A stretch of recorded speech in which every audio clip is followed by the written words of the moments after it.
Hello friends, I am Kanchan Gahekar and you are watching my YouTube channel Kanchan's Learning English. Yes friends, we have posted two videos on auxiliary verb earlier and those contain primary auxiliaries and modal auxiliaries. And remaining semi-modals we have been discussing, right? In the earlier video I have discussed that need and dare. Now we are going to discuss the remaining used to and ought to. Okay, so here directly I have taken the lecture on the board itself. It is for your comfort that you will feel that you are learning with some teacher, and it's for my comfort also. Okay, so used to we are going to start. Used to is used to show past habit. भूतकाळातली सवय एखादी जे काम आपण करतो ते काम दर्शवण्यासाठी म्हणजे जे करत असायचो हे फिलिंग दर्शवण्यासाठी आपण वापरणार यूज टू. बघा काय म्हणणार, he use to exercise but not now. ब्रॅकेटमध्ये लिहिलंय मी but not now. He use to exercise तो व्यायाम करीत असायचा. ही यूज टू प्ले तो खेळत असायचा. व्हॉट डज इट मीन की आता नाही खेळत. It is a discontinued habit. जी हॅबिट तुमची डिसकंटिन्यू झालेली आहे ती हॅबिट या ठिकाणी दर्शवते यूज टू म्हणून. There use to be a mango tree. There use to be a mango tree. कन्स्ट्रक्शनमुळे एखादं झाड तोडलं गेलं असेल जे आपल्या आठवणीत आहे तर आपण काय म्हणणार की त्या ठिकाणी एक आंब्याचं झाड असायचं. आज ते नाही. I use to live in this town. मी या शहरामध्ये राहायची. टाउन टाउन विलेजपेक्षा मोठं टाउन. ओके, आता आपण मेट्रोपॉलिटन सिटीमध्ये राहतो आहे आणि मग असं असताना आपण म्हणणार की I use to live in this town. आपल्या जुन्या गावाची आठवण काढताना म्हणणार की या शहरामध्ये मी राहत असायची. आता हे स्ट्रक्चर तुमच्या लक्षात आलं असेल. कसं स्ट्रक्चर आहे पहा. Subject plus use to. जसे आपण बाकीचे हेल्पिंग वर्ब वापरतो ना तसंच आपण वापरणार. ही यूज टू एक्झरसाइज म्हणजे काय की subject plus use to plus object. Right. Subject plus use to plus verb. To play. To play तुम्हाला माहिती आहे टू नंतर क्रियापदाचं पहिलं रूप येणार.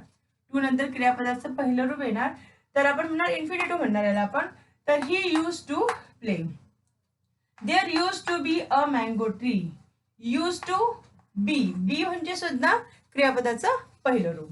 ओके, सो स्ट्रक्चर लक्षात घेतलं तर आपण हेल्पिंग वर्ब जसे वापरतो आपण मॉडल ऑब्जेक्ट जसे वापरतो तसेच या ठिकाणी वापरलेले आहेत. मात्र याला टू जुळून आलेला असल्यामुळे टूच्या पुढे येणारं जे वर्ब असेल ते कसं असेल मूळ स्वरूपात असेल ते असणार इन्फिनिटिव्ह. नंतर आता याला आपण नेगेटिव्ह कसं करायचं बघूया. नेगेटिव्ह फॉर्म आपण यूज टूचा वापरताना he did not use to exercise. हीच वाक्य मी नेगेटिव्ह करून घेतलेली आहेत पहा. He did not use to exercise. तो एक्झरसाइज करत नसायचा. पहा याला आपण मॉडेल्स असं नाही म्हटलं, आपण याला सेमी मॉडेल्स म्हटलेलं आहे. कारण मॉडेल ऑक्झिलरीचे सगळे जे फीचर्स आहेत त्याला लागू पडत नाहीत. कॅन, कुड, मे, माइट ह्यांच्या समोर टू आलाय का नाही आलाय. बरोबर आहे. मग ह्याला आपल्याला आता जेव्हा आपण ही डीड नॉट यूज म्हणणार तर हे आपण मेन वर्ब जसं वापरतो तसंच वापरलेलं आहे ना. मेन वर्ब जसं वापरतो मेन वर्ब वापरताना आपण डीड इथे घेतला तर याचा जो पास्ट फॉर्म आहे तो प्रेझेंट फॉर्म केला जातो. मग इथला आपण डीड काढून टाकलाय आणि आपण म्हटलं he did not use to exercise. ही एक पद्धत. आणि दुसरी पद्धत पहा. He use not to exercise. जसं आपण कॅनॉट कुड नॉट म्हणतो तसंच डायरेक्ट यूज नॉट म्हणायचं आणि टू नंतर ऍड करायचा. He use not to exercise. परत एक वाक्य घेतलंय पहा सेकंड नंबरचं. He did not use to play. Did not add केला आणि मग परत यूजचा डी जो आहे तो आपण ड्रॉप केला इथला आणि आपण म्हटलं he did not use to play. He use not to play. सरळ सरळ आपण यूजला नॉट लावलाय आणि आपण नेगेटिव्ह सेंटेन्स बनवलं आणि आपण म्हटलं की ही यूज नॉट टू प्ले. तो खेळत नसायचा किंवा खेळत नसे. पण आता इंट्रोगेटिव्ह सेंटेन्स बनवायचा आपल्याला यूज टू वापरून. ह्याच्यात ही दोन पद्धत येतील. एकतर आपण डीड वापरून करणार आणि एकतर आपण यूज सरळ सरळ यूज वापरून करणार आहे. Use he to exercise. पहा ही यूज टू एक्झरसाइज म्हटलं आहे. जसं आपण म्हणतो पहा की आपण म्हणतो I can write. I can write. तर कॅन आपण सुरुवातीला घेतो हेल्पिंग वर्ब प्लस सब्जेक्ट आणि राईट जे वर्ब आहे ते नंतर घेतो. तसंच या ठिकाणी पहा यूज ही. इथे जर कॅन असतं ही कॅन एक्झरसाइज तर आपण काय म्हटलं असतं की कॅन ही एक्झरसाइज. कॅन आधी घेतला असता आणि म्हटलं असतं कॅन ही एक्झरसाइज. तसंच यूज यूज हा आधी घ्यायचा आणि म्हणायचं use he exercise. Okay, use he to exercise म्हणायचं. ओके, नंतर डीड वापरून करायचं असेल तर काय म्हणणार आपण? Did he use to play.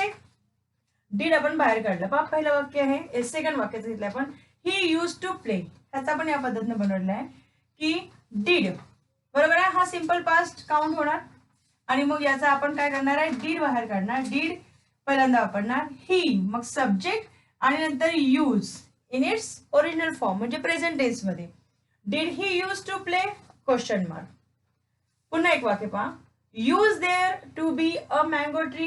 हे sentence, there use to be a mango tree. Use इकडे बाहेर काढला आपण, पहिल्यांदा वापरला तो. आणि use there to be a mango tree. Don't forget to write down to, कारण यूज टू एकत्र येतो, बरोबर आहे. Did I use to live in this town.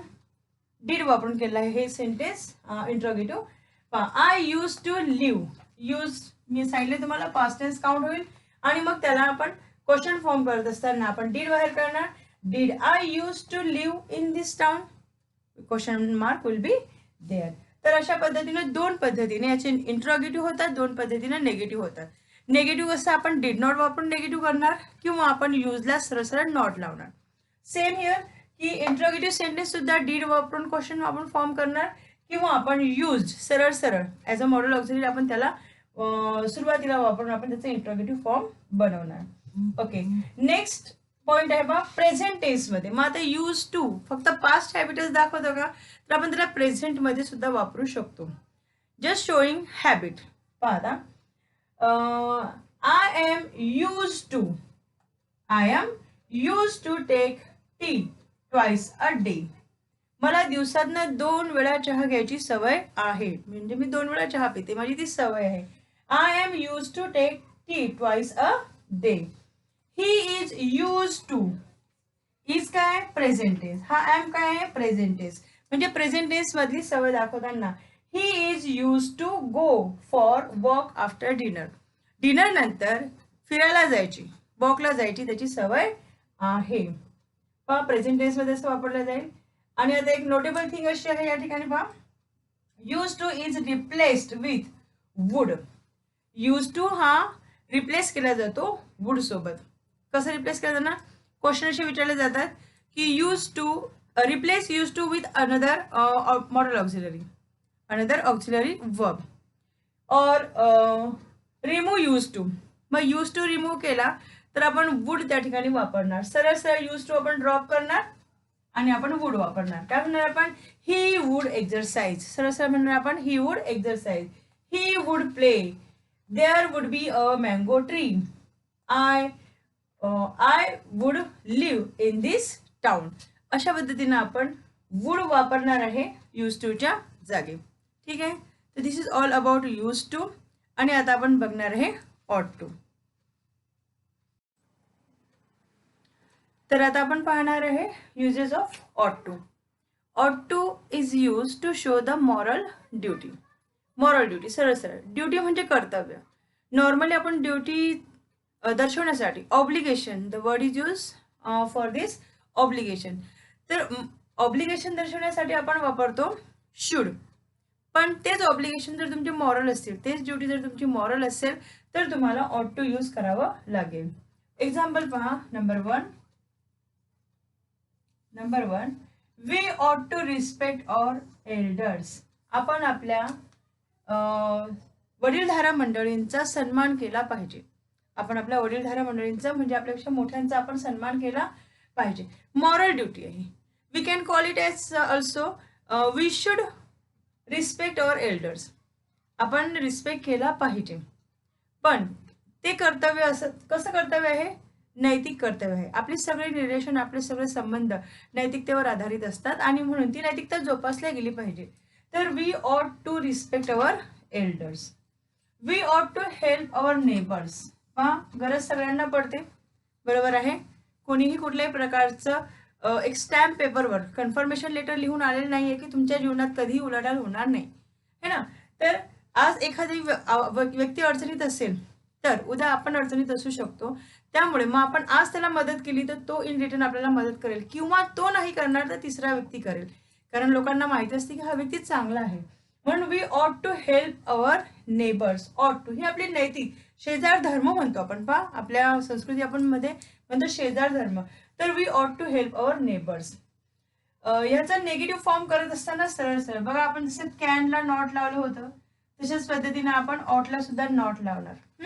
Can not, कुड not, may not, must not असं बोललो होतो आपण. तसंच आपण सरळ सरळ ऑटला नॉट लावणार आहे. वी ऑट नॉट टीज अदर्स. टीज म्हणजे होते त्रास देणे. आपण दुसऱ्यांना त्रास द्यायचा नाही, द्यायला नाही पाहिजे आपण त्रास. यू ऑट not neglect your health. You ऑट नॉट, तू तुझ्या तब्येतीकडे दुर्लक्ष करायला नको. हे तुझं नैतिक कर्तव्य आहे. हा ॲडवाइसही आहे, सजेशनही आहे, पण हे तुझं नैतिक कर्तव्य आहे. का? कारण एका व्यक्तीवर अख्खं घर अवलंबून असतं, पूर्ण कुटुंब अवलंबून असतं. आणि मग तुमच्या तब्येतीचा जर काही प्रॉब्लेम झाला, ओके, तुमच्या तब्येतीचा जर काही प्रॉब्लेम झाला तर अर्थातच पूर्ण घर अफेक्ट होईल. आणि म्हणून या पॅन्डेमिकच्या काळात तरी तुम्ही तुमच्या तब्येतीवर दुर्लक्ष करू नये. परफेक्ट टेन्स मध्ये याचा यूज कसा होणार पहा. You ought to have invited her. Just we will add have. Have shows perfect tense. Have आल्यानंतर इकडे क्रियापदाचं तिसरं रूप येणार, म्हणजेच क्रिया पूर्ण झालेली असेल. You ought to have invited हर. तू तिला बोलवायला पाहिजे होतं. तुझी चांगली मैत्रीण आहे ना ती, तुझी जवळची आहे, तू तिला बोलवायला पाहिजे होतं.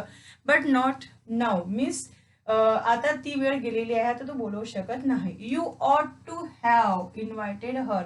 तुझं कर्तव्य होतं, तेही साधं सुद्धा नैतिक कर्तव्य होतं. बरोबर आहे. घरी एखादा कार्यक्रम असतो आणि घरचं एखादा मंडळी जर चुकून सुटून गेला तर आपल्याला अशा प्रकारची वाक्य ऐकावी लागतील. You ought to have invited हर. तिला बोलवणं तुझं काम होतं. बरोबर आहे. He ought to have taken care of his mother. Ought to have taken care. पहा, त्यांनी त्याच्या आईची काळजी घ्यायला पाहिजे होती. नैतिक जबाबदारी होती.